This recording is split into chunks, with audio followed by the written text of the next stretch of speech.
Could the Vancouver Canucks be on the verge of a surprising reunion? Recent speculation hints at the potential return of a former fan favorite, and it has Canucks Nation buzzing. As the team looks to solidify its blue line with one of the top defenders available, the news raises more questions than answers. Make sure to hit that subscribe button and like this video to stay in the loop with all the latest Vancouver Canucks updates.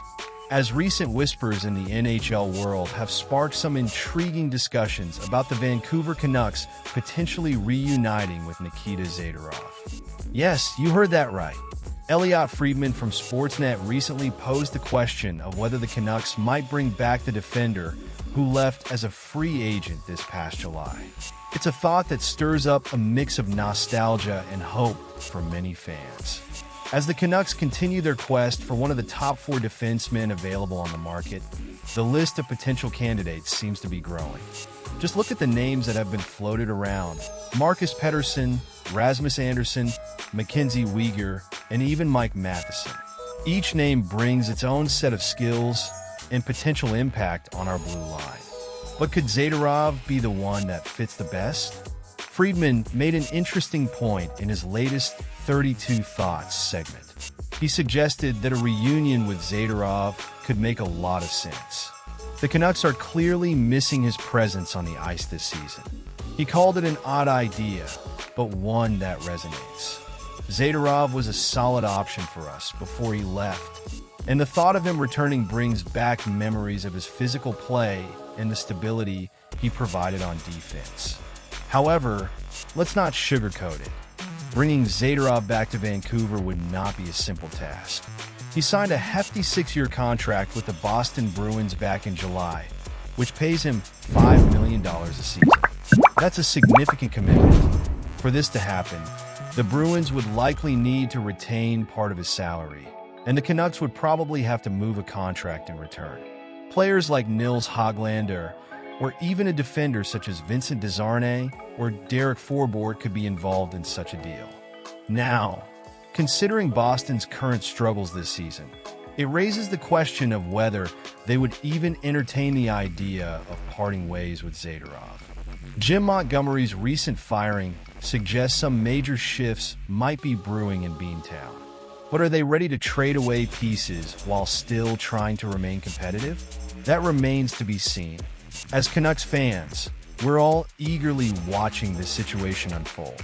Will we see a shakeup in the near future? It's hard to predict, but one thing is clear. The Vancouver Canucks are on the hunt for a top defenseman, and Zadorov's name is definitely in the mix. But let's take a moment to reflect. Is bringing Zadorov back the right move? I personally am torn. On one hand, his return could strengthen our defense significantly. On the other, we need to consider the financial implications and whether the Canucks are willing to make the necessary sacrifices. And you know what? I want to hear from you. What do you think about the possibility of Zadorov returning? Is he the answer to our defensive woes? Or should we be looking elsewhere? Let's get the conversation going in the comments below. Your insights and perspectives are what make this community so vibrant and engaging. As we look ahead, it's exciting to think about the potential moves on the horizon. The Canucks have a lot of options, and whether it's Zadorov or another top-tier defender, one thing is for sure. We're going to be adding someone significant to bolster our roster. The Vancouver Canucks are in a tricky position right now, and as a passionate fan, I can feel the tension in the air. With the team struggling and injuries piling up, the pressure to make smart moves is at an all-time high. Last season, we saw management act decisively when Carson Soucy went down, leading to the acquisition of Nikita Zadorov. Now, the question is, how can they create enough salary cap space to make meaningful additions both now and as we approach the NHL trade deadline? As of now, the Canucks are sitting on just $420,000 in cap space. That's hardly enough to shake things up, especially with key players like Brock Boeser and Vincent Desharnais still sidelined. The uncertainty surrounding JT Miller only adds to the complexity. While he's currently listed as a non-roster player due to personal reasons, if he's approved to return, it'll impact the roster and cap significantly.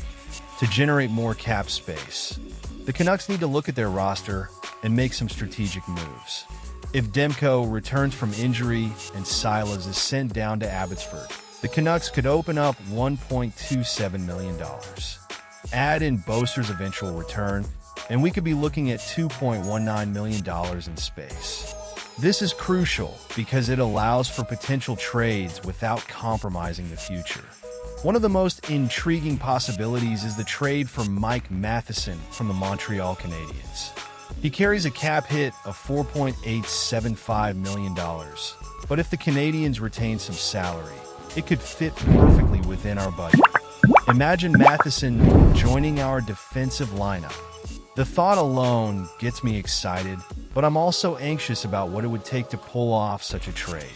Would we have to part with young talents like Nils Hoglander? That's a tough pill to swallow. The potential trade scenario I've been mulling over involves sending Desharnais and Hoglander to Montreal, while having the Canadiens retain 31% of Matheson's salary. This would bring his cap hit down to around $3.36 million, leaving the Canucks with about $1 million in space. Not too shabby, right?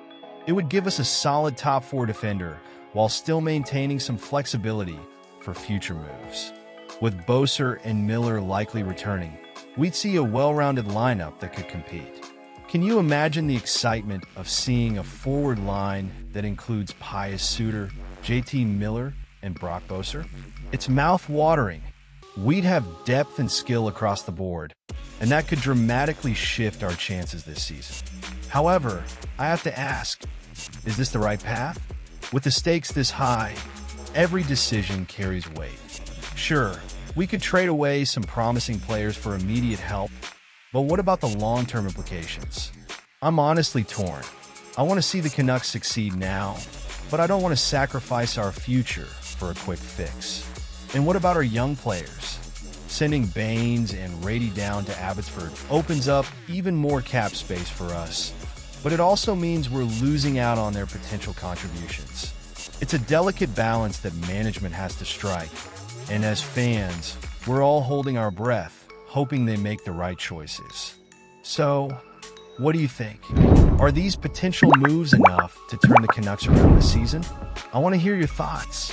Your insights matter, and I believe our community can spark some great conversations about our team's future. Don't forget to like, share, and subscribe to the channel for all the latest updates. And make sure to hit that notification bell so you never miss a moment of Canucks news. The excitement is building, and I can't wait to see what the next few weeks hold for our team. Let's keep the conversation going in the comments below.